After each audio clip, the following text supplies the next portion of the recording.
بنیادی وجہ یہ ہے کہ ہمارے صوبے کی جو گورنمنٹ ہے، ہمارے صوبے کی جو چلانے والے لوگ ہیں، وہ علاقے کو کوئی اہمیت نہیں دیتے ہیں۔ آج آپ کو پتہ ہے کوئٹہ کا ڈی سی ٹرانسفر ہوا ہے، پھر کیپٹن صاحب آگے، ایک کیپٹن جاتا ہے دوسرا کیپٹن آتا ہے۔ یہ دیکھیں، یہ ہمارا صوبہ ہے، ہم جمہوری لوگ ہیں، سیاست کرتے ہیں۔ یہاں پہ جو لوگ آتے ہیں وہ باید کہ صوبے کے لوگ ہوں۔ میں بحیثیت خانوزی سے، جس پارٹی سے میرا تعلق ہے، پشتونخوا ملین پارٹی، آپ سب جانتے ہیں پشتونخوا ملین پارٹی کو، میرا تعلق پشتونخوا ملین پارٹی سے، میں ان لوگوں کے ساتھ شانہ بشانہ کھڑا ہوں۔ بحیثیت خانوزی اولسی کمیٹی کا ممبر، میں اپنے علاقے میں اولسی کمیٹی کا ممبر بھی ہوں۔ میں آپ کو ایک قصہ سناتا ہوں۔ 2007 میں یہ جبل والے جنہوں نے یہ الاٹمنٹ کی ہے ہمارے پہاڑ کی، جس کا مسئلہ ہم لوگوں نے اٹھایا ہوا ہے کہ ہمارے علاقے میں یہ مسائل روز بروز کیوں بڑھ رہے ہیں، اس کے سلسلے میں اخنزادہ بدرالدین صاحب اس وقت ہمارے ساتھ ممبر ہوا کرتے تھے، جس کا بیٹا آج ہمارے علاقے میں غنڈہ بنا ہوا ہے، درفشان نام ہے اس کا، جس کے گھر میں کیوارپ والے رہ رہے ہیں۔ یہ بہت بڑی زیادتی کی بات ہے۔ ہم لوگ قبائلی لوگ ہیں، اگر ہم لوگ یہ چاہیں کہ اس گھر میں کوئی نہیں جا سکے گا، پھر اگر ہم علاقے والے یہ فیصلہ کریں پھر اس گھر میں کوئی نہیں جا سکے گا، کیونکہ ہم علاقے کے لوگ ہیں۔ ہم لوگ چاہتے ہیں کہ ہمارا علاقہ پرامن علاقہ ہے اور امن و امان سے رہے۔ ہمارے ای سی صاحب، ہمارے ڈی سی صاحب، ہمارے سیکرٹری صاحب سیدہ لونی صاحب، ہمارے ڈی جی صاحب جو ہیں، ان کو سب کو پتہ ہے کہ یہ الاٹمنٹ ہوتا کیوں ہے۔ جبکہ 2007 میں ہم نے ان کو 2 سال کی ٹائم دی تھی، اخنزادہ بدرالدین صاحب کے لیٹر پیڈ پہ لکھا ہوا ہے۔ اب وہ لیٹر پیڈ اخنزادہ صاحب کے گھر میں پڑا ہوا، اس کا بیٹا وہ اسٹامپ نہیں نکال رہا ہے۔ اگر وہ اسٹامپ نکالے تو اس میں سب کچھ لکھا ہوا ہے۔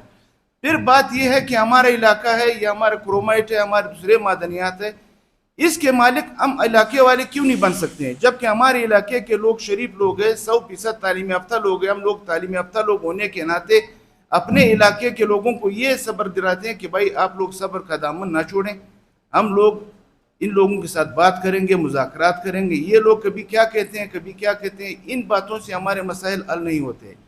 ہم لوگ یہ چاہتے ہیں کہ ڈی ایم ڈی والے جو ہیں وہ فوراً اس الاٹمنٹ کو کینسل کریں، ڈی سی صاحب اس کو کینسل کرے، پھر اس کے بعد ڈی سی صاحب کو ہدایت کریں کہ یہ کام بند کرے اور ہمارے علاقے کے لوگوں کے سپرد کرے۔ اگر یہ لوگ یہ چاہتے ہیں کہ ہم لوگ ری الاٹمنٹ کرائیں تو ہم اس کے لیے، ہمارے بچے تیار ہیں، ہمارے جوان تیار ہیں، ہمارے لوگ تیار ہیں کہ ہمارے علاقے کے الاٹمنٹ دوبارہ ہو جائے۔ اور دوسری بات یہ کہ ہمارے علاقے میں آج کل یہ لوگ باہر نکلتے ہیں اور لوگوں پہ غنڈہ گردی کرتے ہیں، خواتین کو بھی عزت کرتے ہیں، لوگوں کو بھی عزت کرتے ہیں، بازاروں میں پھرتے ہیں، کلیوں میں پھرتے ہیں، جبکہ ان کا کام یہ نہیں ہے۔ ان کا کام یہ ہے کہ جو لوگ ان کو بلایا، انہوں نے بلایا ہے، وہ جانے، یہ جانے، ہمارے پہاڑ کی طرف یہ نہیں جا سکتے ہیں۔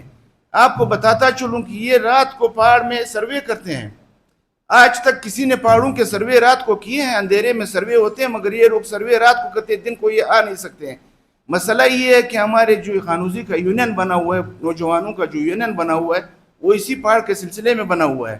اگر یہ لوگ ہمارے ساتھ مذاکرات کرتے ہیں سرکار کے توسط سے، ہم لوگ مذاکرات کے لیے بالکل تیار ہیں۔ اگر یہ لوگ مذاکرات نہیں کرتے اور سینہ زوری کرتے ہیں تو پھر ہم لوگ ان کو بالکل بھی نہیں چھوڑیں گے۔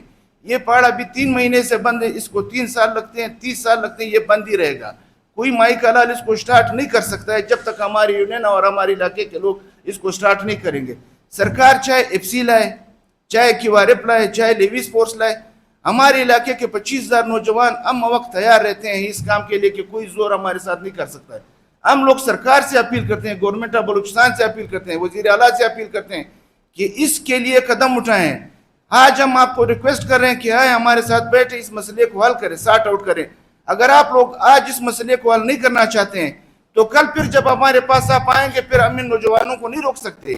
ہم سیاسی لوگ ہیں، سیاسی پارٹی کیوں لوگ ہیں، ہم لوگ چاہتے ہیں کہ ہمارے نوجوان ہمارے ساتھ رہیں، مگر جب ہمارے نوجوانوں کا غصہ ان کے برداشت سے باہر ہوگا پھر وہ ہم کچھ نہیں کر سکتے۔